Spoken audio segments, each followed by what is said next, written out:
Hi welcomes to Kavya's Kannada vlog. ಇವತ್ತು tomato chutney ಹೇಗೆ ಮಾಡೋದು ಅಂತ ನಾನು ಹೇಳ್ತಾ ಇದ್ದೀನಿ.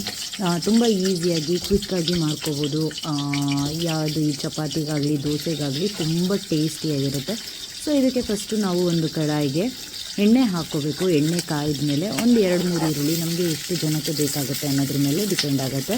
ನಾನಿಲ್ಲಿ ನಮ್ಮ ಮನೆಯಲ್ಲಿ 9 ಜನ ಇದ್ದೀವಲ್ಲ, ಸೊ 9 ಜನಕ್ಕೆ ಆಗೋಷ್ಟು ಮಾಡ್ಕೋತಾ ಇದ್ದೀನಿ. ಸೊ 3 ಈರುಳ್ಳಿ ತೊಗೊಂಡಿದ್ದೀನಿ, ಹಾಗೆ 2 ಫುಲ್ಲು ಬೆಳ್ಳುಳ್ಳಿ ತೊಗೊಂಡಿದ್ದೀನಿ, ಹಾಗೆ ಒಂದು 10-15 ಮೆಣಸಿನ್ಕಾಯಿ ಹಾಕ್ಕೊಂಡಿದ್ದೀನಿ, ಹಾಗೆ ಒಂದು 6-7 ಟೊಮ್ಯಾಟೊ ಹಾಕ್ಕೊಂಡು ಇದನ್ನು ನಾವು ಚೆನ್ನಾಗಿ ಹುರ್ಕೋಬೇಕಾಗುತ್ತೆ. ಟೊಮೆಟೊ ತುಂಬ ಸ್ಮ್ಯಾಶ್ ಆಗಬೇಕು ಅಂತ ಏನಿಲ್ಲ, ಒಂದು ಸ್ವಲ್ಪ ಲೈಟಾಗಿ ಹಸಿ ವಾಸನೆ ಹೋದರೆ ಸಾಕು.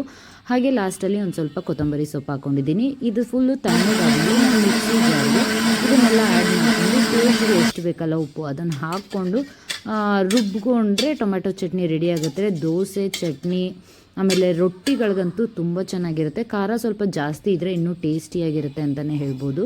Thank you. See you in the next recipe.